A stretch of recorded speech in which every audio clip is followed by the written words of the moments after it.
Okay, so what I'm going to try and do today is go over the foundational concepts of what is a confidence interval, what's a hypothesis test, a p-value, their uses and their interpretations at a very conceptual level, and we're going to use it as a foundation for understanding what is a confidence interval in general. Okay, we'll do it in the context of estimating the mean of some variable, but then I'll say this concept applies to confidence intervals for just about any estimate. Okay, same with the p-value. What is a p-value in terms of testing a hypothesis about a mean, okay, which is not a very full scientific application, but it'll be the foundation for what is a p-value, and the same interpretation for just anything we can estimate. I'm also going to scroll back and forth between looking at a presentation here as well as going on the DocCam. Okay, I like to write a lot of stuff out. So for time, I'm going to use a lot of slides because it saves writing some stuff. But the important concepts I like to draw, emphasize writing it this way. There's also a lot of research to show that you retain concepts better when you write it down. Does anyone find that? Yeah. I find when I write stuff, I generally remember it better. There's obviously a cost to having to write stuff, but so disclosure, I don't have anything to disclose. I'm an instructor here at UBC. Usually I like to spend a lot of time introducing myself, but this is a condensed format where I show up for 1 week and then I disappear. So the very quick stuff, I teach courses in the statistical sciences at UBC. I've been doing it since 2005. My background, so I'm trained as a statistician, but I actually got in my undergrad, I was an economics student. I was also, I like to gamble a lot to figure out how to break Vegas. So I started studying statistics, realized that it wasn't going to happen. On my 18th birthday, I got my license to deal blackjack and poker and switch sides. What I'm trying to get is interest came out of, applying statistics and probability. I also wanted to be a high school teacher and then got the chance to teach here. You can probably guess that it's nicer teaching here than at high school. I shouldn't say that. High school, you're in very formative years, and that's important as well. But more interesting material, a lot of to being here instead of there. Oh, and I have a YouTube channel. If you search my name, you'll find it. It's also linked to in the presentation. I have a lot of other intro stats concept videos there if you want to look at those to get more beyond what's done here.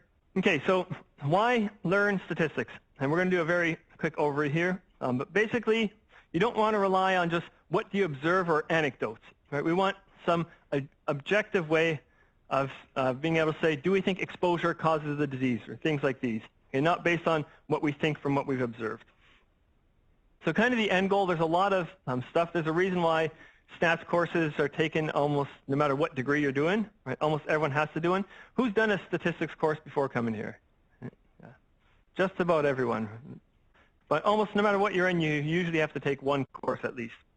So what we look at is doing things like trying to measure what effect does exposure have on the chance of getting a disease? Is there a difference in survival for treatment A or treatment B? Or, if you want to improve some condition, does one drug work better than the other? You've changed some program. Has this changed the infant mortality rate after you've implemented a new procedure? So things like these. What effect does X have on Y? These types of questions. So what we're going to try and do today, and we're going to do it pretty quickly. I guess I want to spend a moment saying what's the difference between a categorical or numeric variable. I'll say that right now. Categorical stuff measures qualities. Are you male or female? What country were you born in? Do you have the disease, yes or no? Numeric variables measure quantities. What's your age, your weight, your height, your blood pressure? It's important. The way we summarize data or the way we analyze data depends largely on what type of variable do we have. At least at a kind of first stage of deciding what type of analysis can you run, it really boils down to, are we looking at something numeric, which we're going to summarize using a mean, or something like disease, yes or no, which we're going to summarize with the proportion with the disease or probability of the disease. Okay, so that leads us in the direction of what type of analyses we might do. And then we're going to look at the normal distribution, just a few minutes of that, and some of its properties.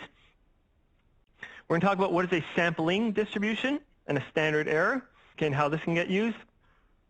Sampling distribution and standard error are the foundation of confidence intervals and hypothesis testing. Okay, so I want to get you to understand the concepts underlying these, not just, tell you this is the definition of p-value and move on. Okay, I want you to understand some of the underlying concepts of it. Then, so what is a confidence interval and its interpretations and limitations? P-values, their interpretations and limitations. And then we talk a little bit about two-variable or bivariate analysis, what types of methods might be appropriate depending on which types of variables we have, categorical or numeric. One diagram I'm going to point to a little bit, but I just want to mention it for a moment. And so that intro stats courses, and this is not an intro stats course, right? This is a trimming some of the highlights out of some of the stuff you see in an intro course. But tend to bounce back and forth between talking about populations and samples. People might remember doing problems like, if you roll a dice 10 times, what's the probability a 1 shows up 1 or more times? You guys remember questions like that? Right? Or suppose heights in a population are with this mean, this standard deviation, what's the probability of ... Okay? That was doing stuff like this. If we know the truth for a population, what can show up when we collect some data? Okay, that's building the foundation for doing statistical analysis. Okay, that's why you learned all that stuff in an intro course. In a real world, we usually don't know the truth about the population. Okay, what we actually want to do is, given our sample of data, what statements can we make about the population? Right, that's the real world. That's statistical analysis. But the reason you learn all that stuff in an intro course is we want to learn to understand how the samples behave. If we know the truth, so if we know the true value, what type of estimates are likely to show up when we collect some data? Right, if we knew the true mean, if we knew the mean blood pressure in a population was 120, how likely are we to get a sample mean of 125 or more? Okay, questions like these. How likely are certain things to show up in some data if we knew the truth? Okay. That allows us to reverse the direction of this arrow and say, well, given our estimate, given the mean we got from our sample, what do we think the true mean might be for the population? Okay, so we're going to spend a little bit of today first working on this direction. If we know the truth, how likely are certain things to show up when we collect some data? Okay. Then we're going to learn to reverse the direction of that arrow. Given our sample, what statements can we make about a population? Okay, so intro courses bounce back and forth between this diagram all the time. It's not always clear which part you're in. Any questions so far? Probably not much. We haven't really covered that much yet. Okay, so just some quick terminology. Hopefully it's not too new. The population is the entire set of people or objects we want to study. Right? Usually we can't study the entire population. So what we do is we take a sample from that population to study, and we use the sample to try and make statements back to that population. We need to make sure our sample is representative of the population we're interested in. And you'll cover some of this stuff in some of the other classes. Right? Different ways of collecting samples, different study designs, cohort, cross-sectional, case control. Have you guys hit those yet? Some yes, some no. Okay. You haven't hit it yet in this course, but some people have learned it in other places. So you will learn different ways of collecting a sample of data. Key point, though, is you want to make sure your sample is representative of the population, so that you can generalize back to the population of interest. Okay, so we already said this. Categorical variables measure, place people into categories. Numeric are numerical measurements. Ways of summarizing a numeric variable. So I'm going to just talk about having one variable that's numeric. So suppose here I've got a sample. We've measured the forced expiratory volume, okay, the lung capacity of, this was in children. We take a sample of children. We measure their FEV. We can summarize the distribution, okay, key word, the distribution of lung capacity in our sample using a histogram, right, that shows how are they distributed. It's a key word in statistics, or a box plot. People seen box plots or histograms before? Mostly, yeah. Okay, so I'm not going to spend too much time talking about them. That shows how is FEV distributed for our sample of data. An important concept. I won't get at the standard deviation too much because we have limited time.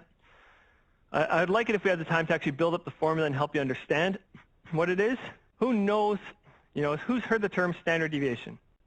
Yeah. Who feels like they actually understand what it is? Far fewer, but a decent amount. Outside the class time, if you want, you can ask me. I can help you build up the formula and help you see past all that formula and what it actually is measuring. But just to try and say it in words without doing the whole buildup of the concept, there's an average lung capacity, or FEV. Some people have a really high one, right, much higher than average, some much lower than average. Standard deviation tries to measure, on average, how far does an individual's lung capacity get from the mean. It's an average deviation. So think of it that way. What's the average difference or average deviation? On average, how far does a person's lung capacity get from the mean? Does that make sense? Outside the class time, I can show you, we can build up the formula for it. It's not quite that mathematically Okay, so you can call it the average deviation. Right, I do that because it's not quite that. Or the standard deviation. Okay? On average, how far does a person get from the mean?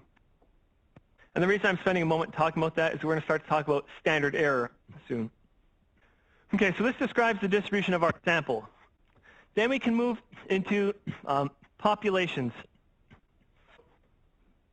Just to point to this diagram, what we're talking a little bit about here is if we know the truth of the population, how likely are certain things to show up when we collect a sample of data? Okay, so in an intro stats course, you live in this pretend world for a while.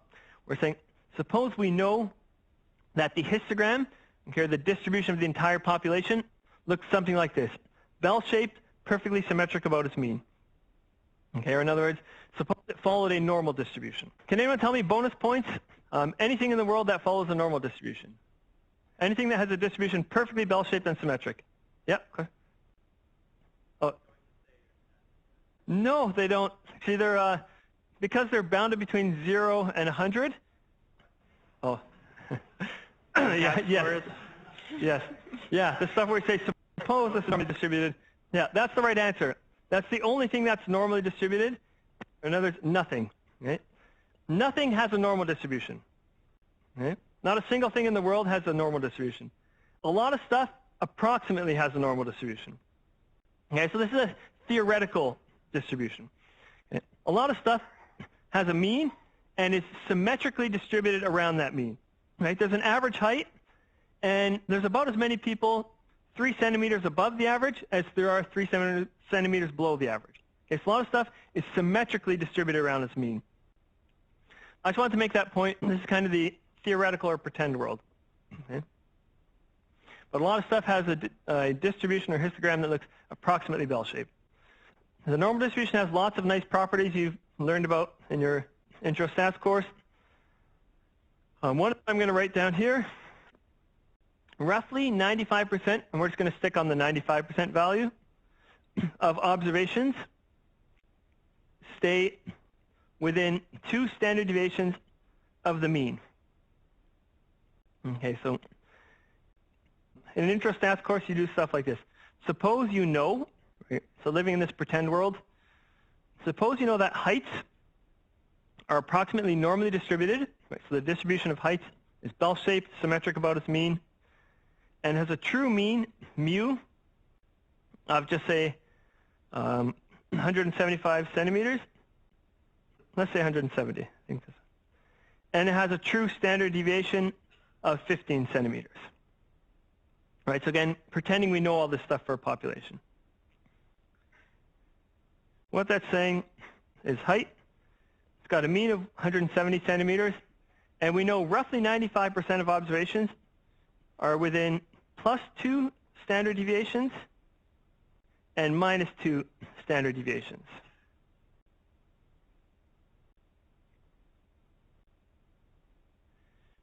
In other words, roughly 95% of the population would be between 140 and 200 centimeters.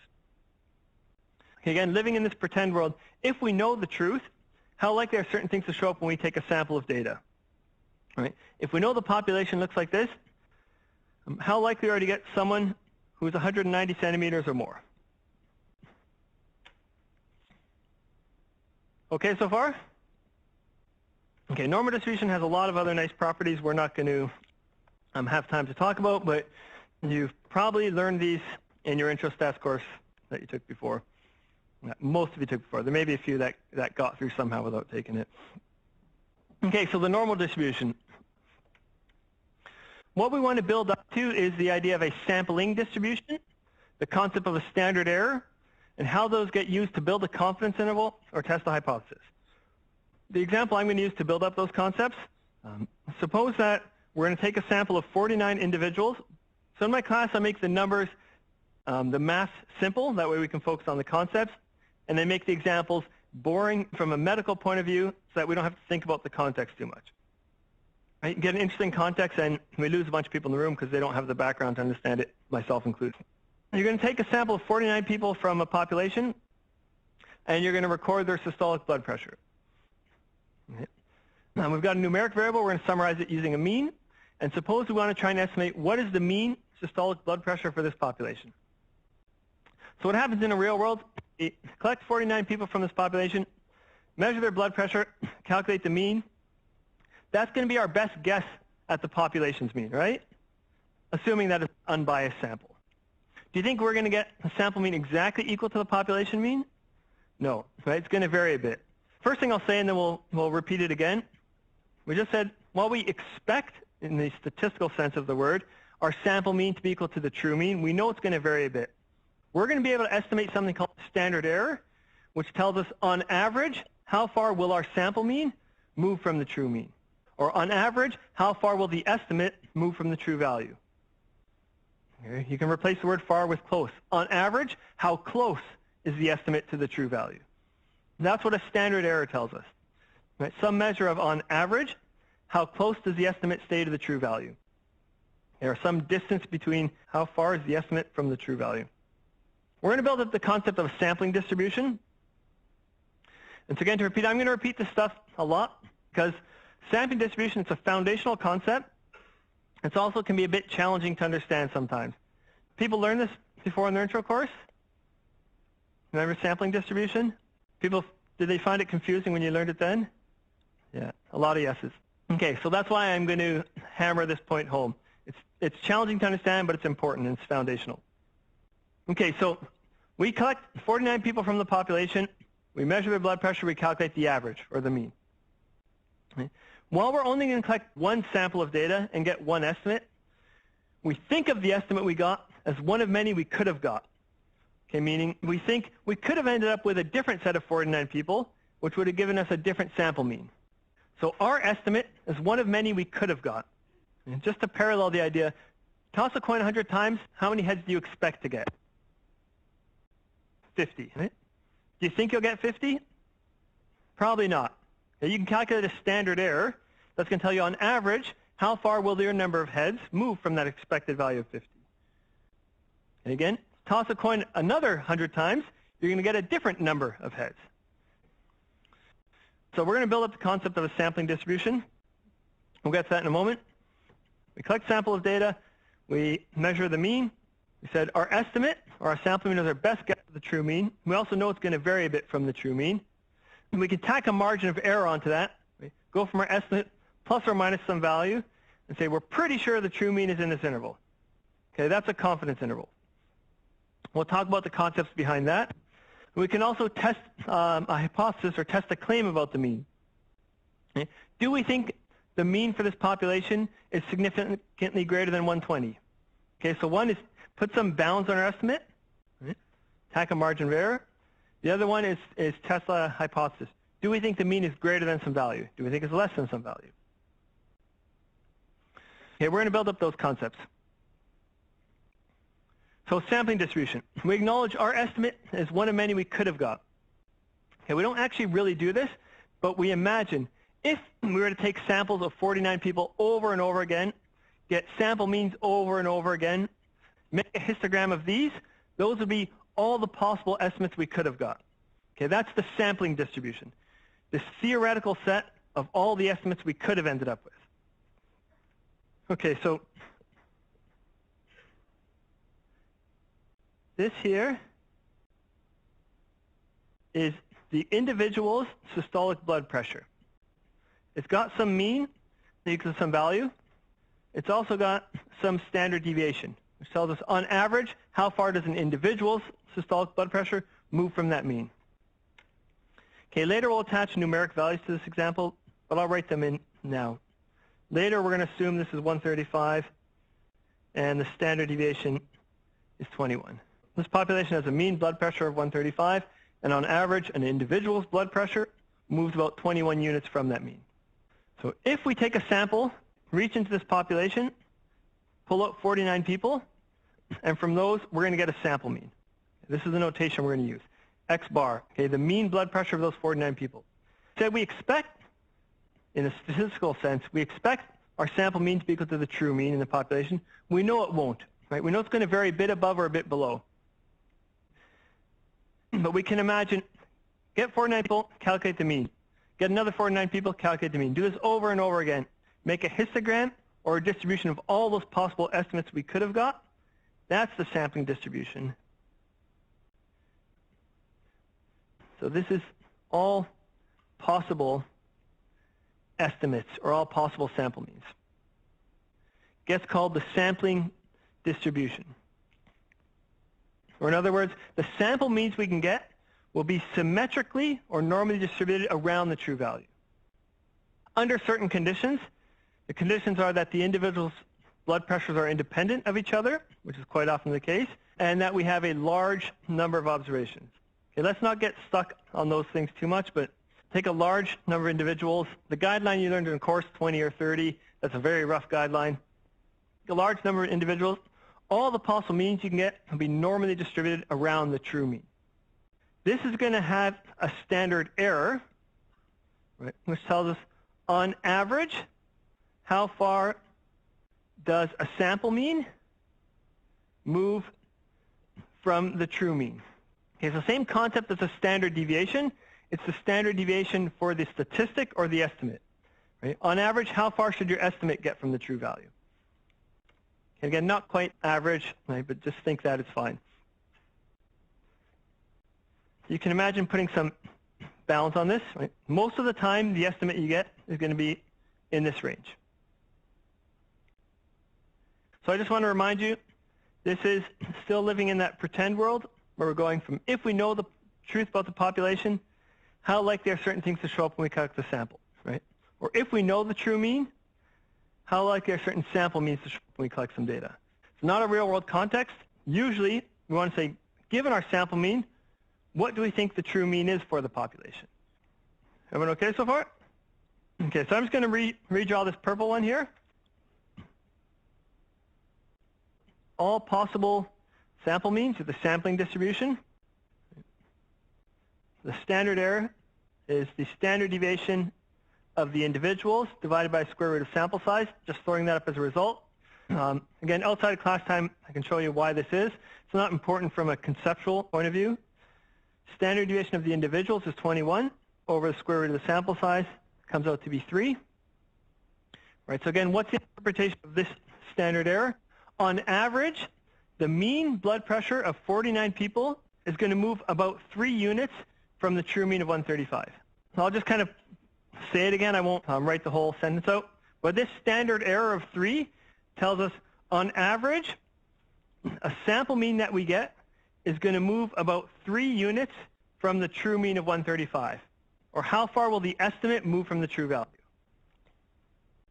The standard error is the standard deviation of the individuals divided by square root of the sample size. But again, for the sake of the stuff you're going to learn with me, I don't care about you calculating this. Calculating the standard error is not so important. Knowing the concept of what it is what matters. So on average, a person's blood pressure moves about 21 units from the mean. On average, the mean of 49 people, right, the mean blood pressure of 49 people is going to move about 3 units from the true mean. Okay, now let's see why this can become useful. As I said, this is living in that pretend world, right? If we know the truth, how likely are certain things to show up when we collect data, which is not a real world. But let's see how we're going to turn it around, okay? We know that this set of all possible means we could get is normally distributed under certain conditions. So we know that roughly 95% of the time, the estimate, or the sample mean, so I'll write bigger, is within 2 standard errors of the true value. Since it follows a normal distribution, has these normal properties, roughly 95% of the time, the sample mean we get is going to be no more than 2 standard errors away from the true value. Everyone follow that? In a real world, we don't know what the true mean is, but what if I tell you 95% of the time, I'm no more than 2 meters away from you? How far are you from me? No more than 2 meters, right? The distance between A and B is the same as the distance between B and A. So if 95% of the time, the estimate is no more than 2 standard errors away from the true value, then 95% of the time, the true value is within 2 standard errors of the estimate. Basically, we can go from our estimate, tack on roughly 2 standard errors of that estimate, and we'll be 95% confident the true mean is in there. There's a lot of little things that need to be tightened up on the wording. We can't say there's 95% chance the true mean's in there. We say we're 95% confident. We can come back to why that is later. But this is the foundation behind building a confidence interval.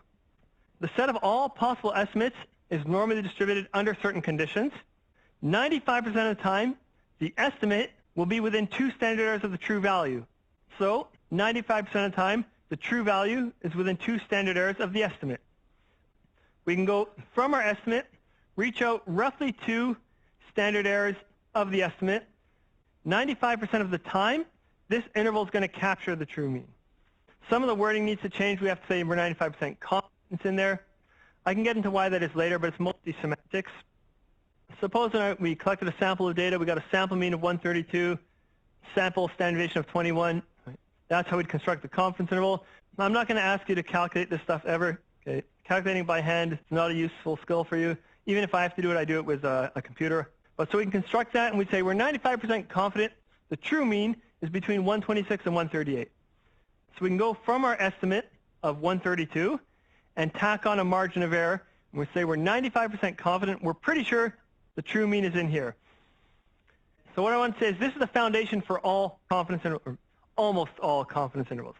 We just change the estimate. If your estimate is a correlation, go from the estimate of the correlation, plus or minus about 2 standard errors of the correlation. There's some tweaks that need to go on there. It's not quite that, but at the conceptual level it is. But if you learned odds ratios or rate ratios, for now let's say the odds ratio is some measure of association between exposure and disease. You'll get to exactly what it is. Go from your estimate of the odds ratio from data, plus or minus about 2 standard errors of the odds ratio. Again, it's not quite that. You need to work on the log scale, but at the foundation, okay, the concept is this here. Okay, with little minor tweaks that go on. But the underlying concept is always the same. It's always this that we just went over. Okay, so I just want to say that's the foundation. We learn to just replace estimate with anything we want to put in there, and it follows the same concept. I wanted to get into hypothesis testing. What are the parts of a hypothesis test, again, in concept? What's the definition and interpretation of a p-value, as well as an argument of why are confidence intervals better, I guess, or why should you report a confidence interval along with the p-value, along with the effect size, along with other stuff? A p-value is one piece of information. You know, we don't want to be using one number if it's bigger or smaller than 5% to say exposure is harmful, not harmful. Right? We don't want to make dichotomous statements based on number. So that's what I want to build up to. Have people encountered this idea of people saying that p-values are overused or given too much power? Yeah. Okay, so some definitely have. I'll give you my position on it. Yeah, p-values, especially outside of the statistician world, maybe get a little bit overused or emphasized too much. Have people heard of journals that have gone as far as banning p-values? Yeah, so my personal take on that is I think that's an overcorrection. I see the intention of that, of trying to steer people away from using this one number to make statements. But personally, I think it's a useful tool that's part of a whole collection of things that you use to make a decision with. So what is a p-value? Now that we've talked about the good and bad of it, let's say what it is. So staying on the same context, suppose we want to test a hypothesis about the mean blood pressure of a population. So we want to test the hypothesis, is the mean systolic blood pressure significantly larger than a healthy value of 120? So this we often call the alternative hypothesis, that the mean is greater than 120. To try and make that decision, we start by assuming that the mean for this population is 120. Okay, we call this the null hypothesis. Right? Null usually means, well, what does null mean? Nothing, right? Nothing interesting is happening. That's the null hypothesis. The mean is the 120 of a healthy population versus an alternative, it's greater than 120. So that's what we want to start with. Is this population's mean significantly greater than 120? We take a sample of 49 people from this population. We find a sample mean of 132, and we find a sample standard deviation of 21. Based on this, do we think that their mean is significantly larger than 120? So that's what we want to do with the hypothesis test. Suppose we took our sample and we got a sample mean of 121. Who thinks the mean is really larger than 120? Probably not. Suppose instead for these 49 people, the mean came out to be 168. Who thinks the mean of the population is probably larger than 120? So what I was trying to get at there is, 121 is larger than what you'd expect for 120, but it's not really that far that you'd say it probably just went above by chance. The 168 was so far above that you'd say they're probably not 120 because that's way too far from 120. Okay, so what a p-value tries to get at is the idea of how far does it need to go above that 120 before you start to think the mean really isn't 120. And that's what it tries to get at. To do so, we can use, again, the idea of the sampling distribution. Okay, so I'm going to write some of this stuff on the doc-chem. And again, we're going to get at the concepts, not the calculations. So the way this stuff gets written is you have a null hypothesis that the mean is 120. An alternative, say that the mean is larger than 120. And what you do is you start by assuming your null hypothesis is true, okay, and then you see if you can rule it out. If the null is true, if the mean for the population really is 120, what would you expect in the statistical sense? What would you expect your sample mean to come out to be? If the population really had an average of 120, would you expect to get a sample mean of 110?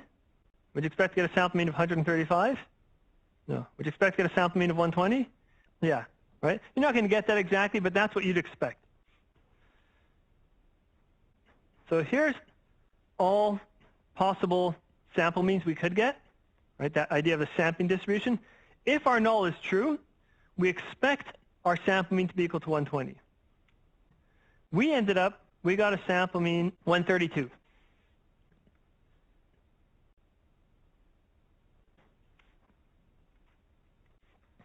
This area here, what does this tell us? This shaded area tells us the probability of getting a sample mean or an estimate, x bar, of 132 or more if the true mean, okay, the true or the population mean, really is 120. That's what it tells us. If the true mean is 120, right, if our null hypothesis is true, and the sample mean should be 120, how likely would we be to get an estimate like this, or one even further from that null value? Right? So the probability of getting a sample mean greater or equal to 132, given that the true mean really is 120. It's the probability of our estimate, or one even more extreme meaning this far or further from the null, if the null hypothesis really is true. So I just wrote the same thing a bunch of different ways. And this probability gets called a p-value. What's the probability of the estimate you got, or one even further away, if the null is true? I'm not going to get sidetracked by one-sided versus two-sided alternatives and all these things. You guys remember those a bit?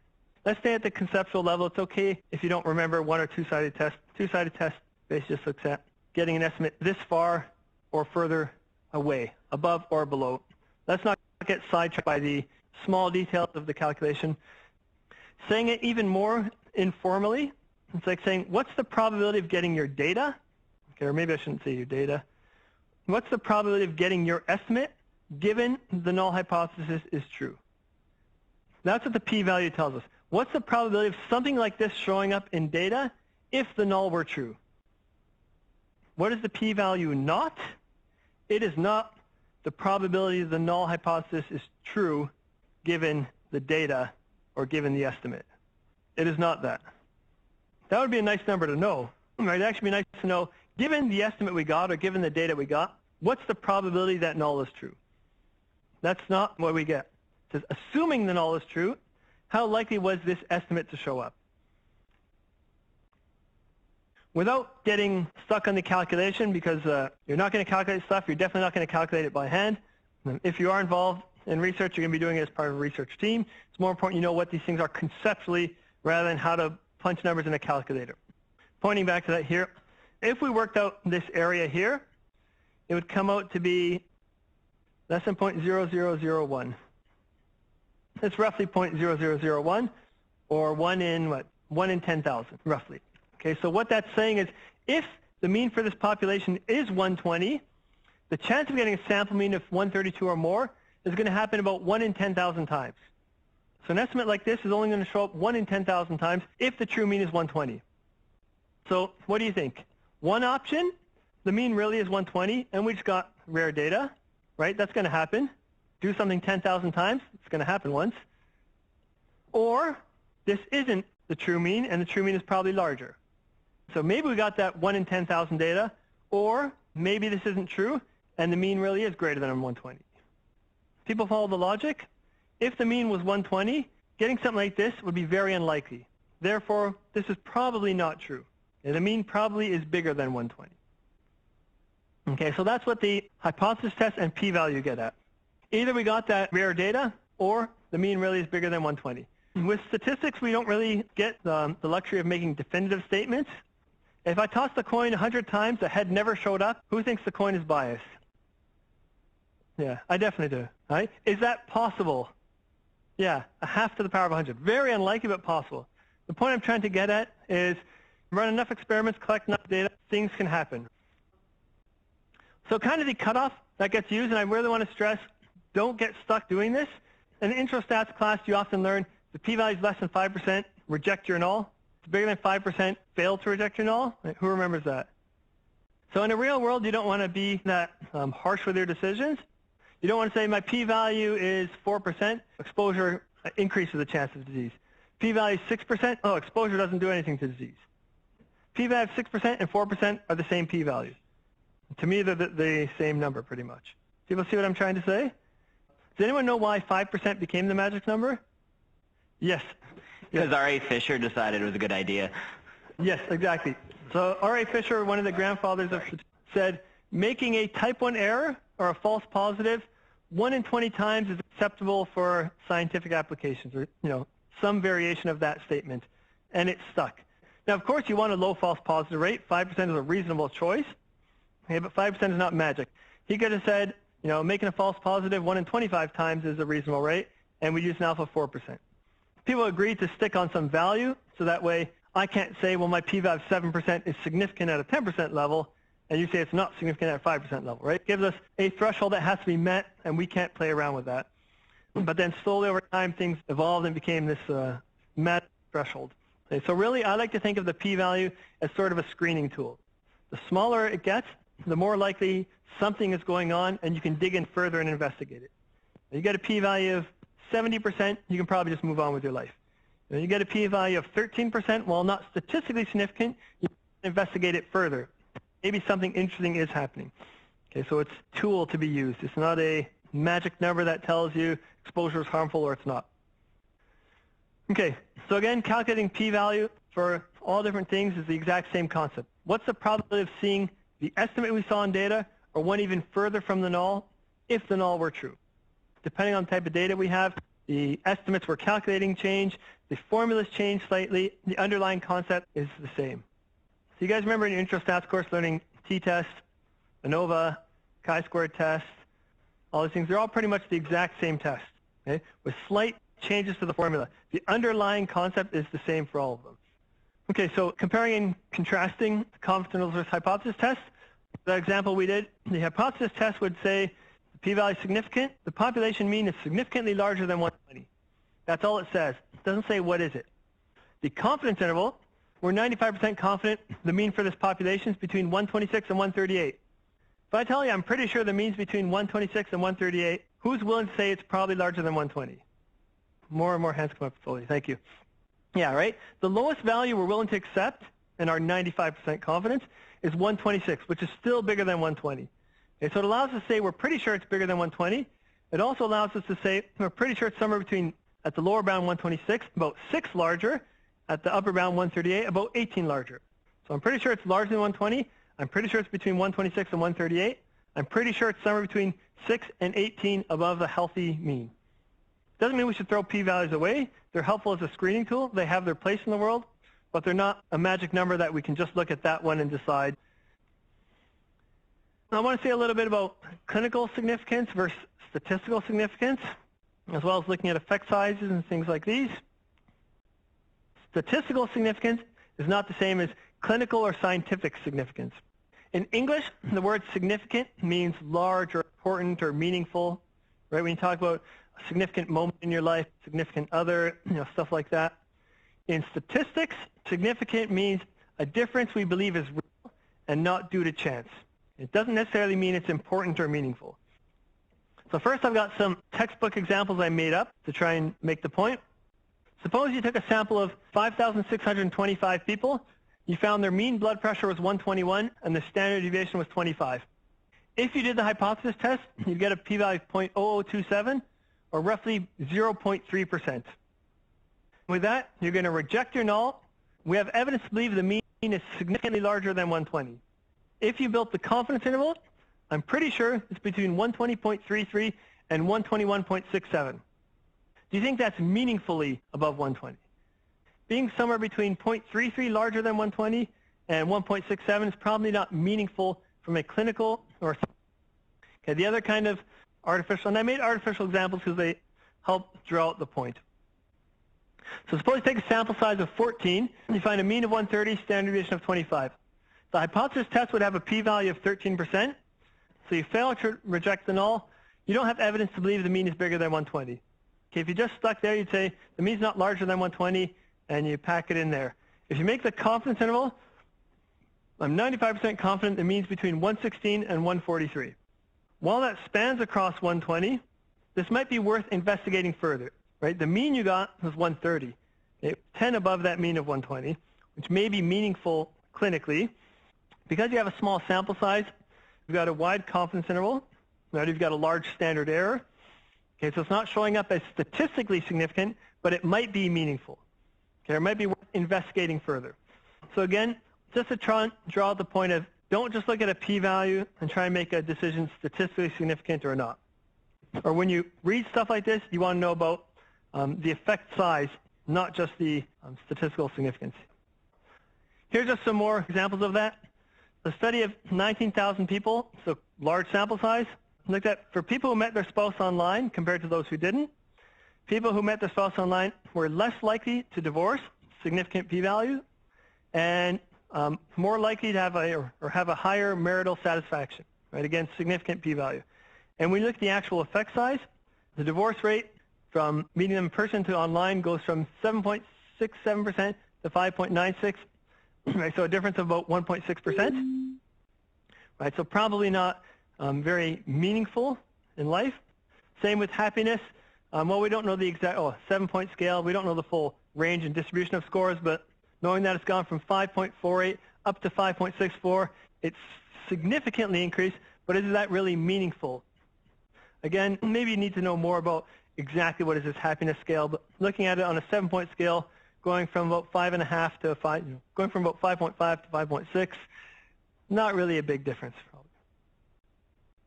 Even with effect size, something you're going to learn about in other lectures, but I wanted to mention it, absolute versus relative risks.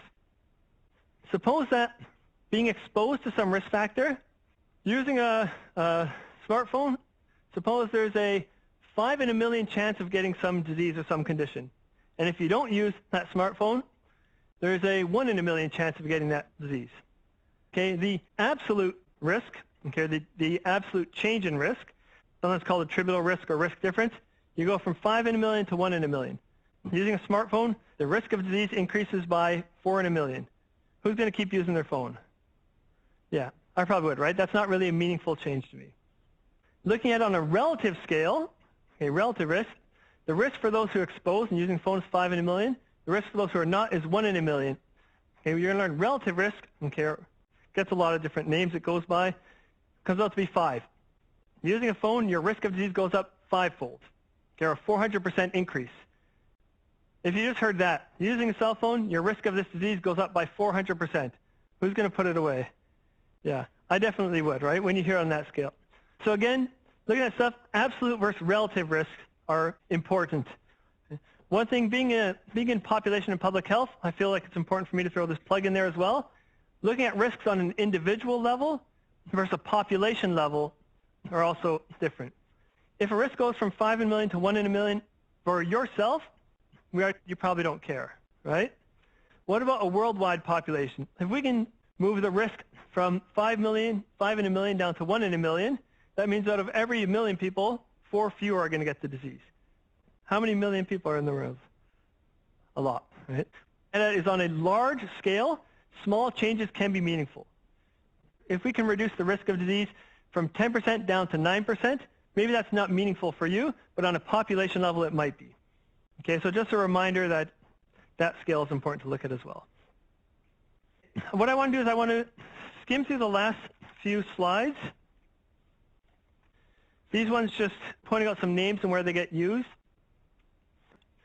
In a real world, you're probably not going to measure one numeric variable and analyze the mean of it. You might sometimes, but more often you're looking at what effect does exposure have on disease or things like these, relationship between multiple variables. Okay, but these are foundational. Right? Confidence interval, go from estimate plus or minus 2 standard errors of that estimate. Just change the estimate we're using. Okay, the underlying concept the same.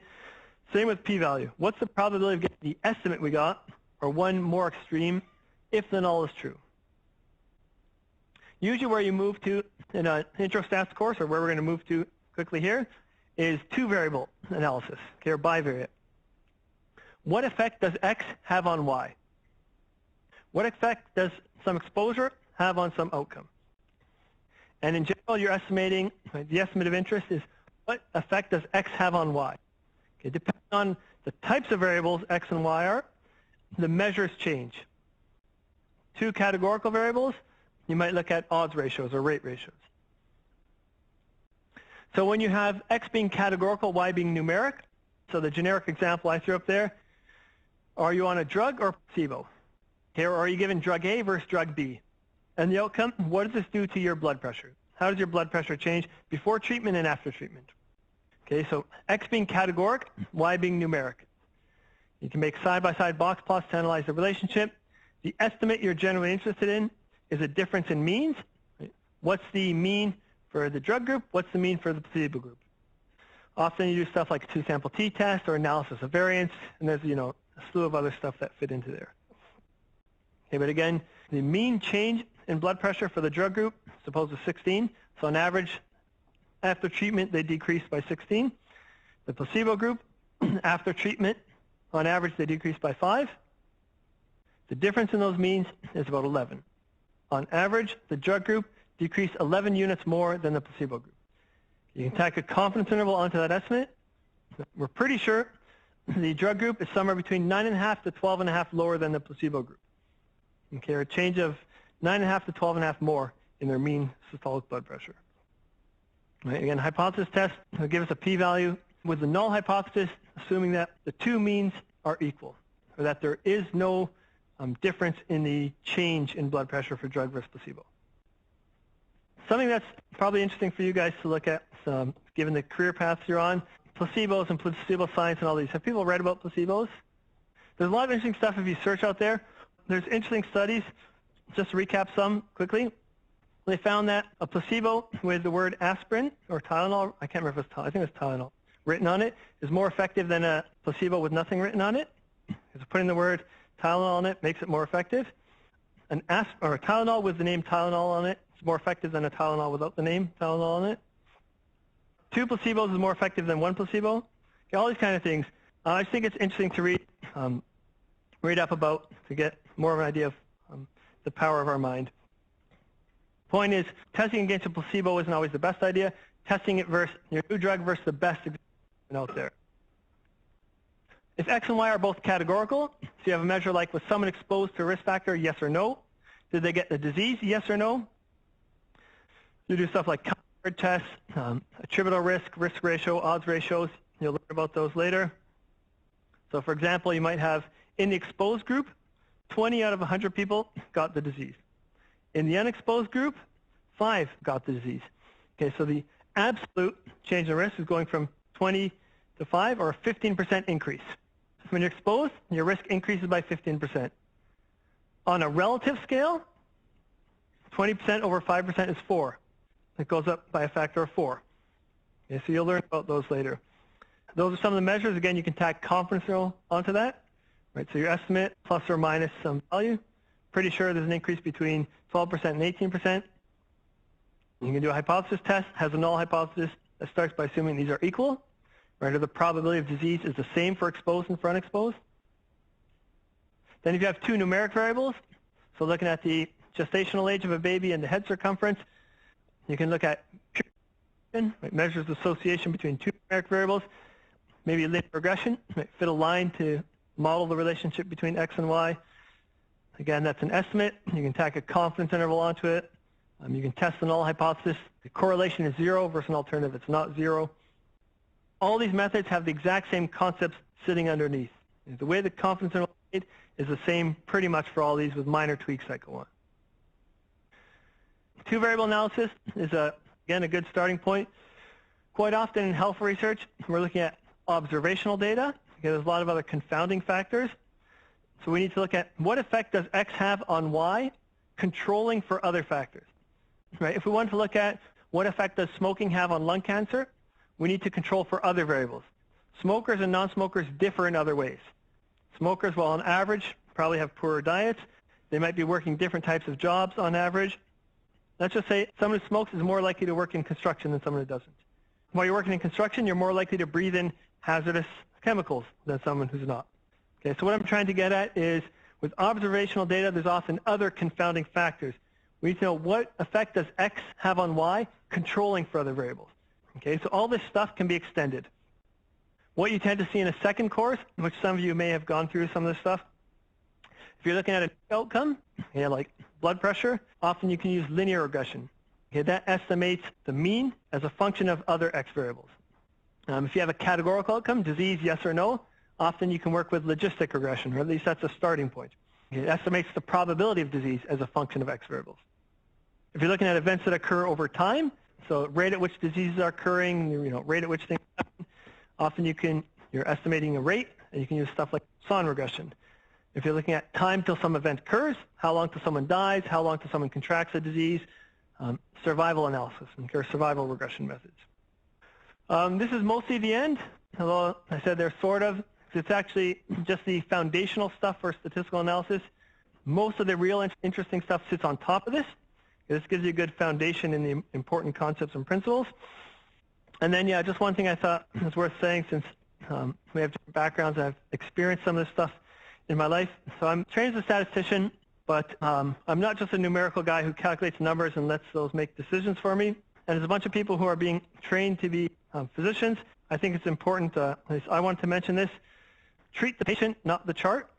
I think it's always important to not just look at what, is the level of X in your blood, but actually knowing about the person. What's their age? What's their job? What's the context behind that? Not just saying, well, a chart reads this, and this measurement usually is related to this. Right? There's always behind that, and I think that's important, and that's important for someone who works with numbers, I think, to say that numbers aren't always the only thing. So that's the end of the things I have to say. Are there questions people have kicking around? Okay. Thank you.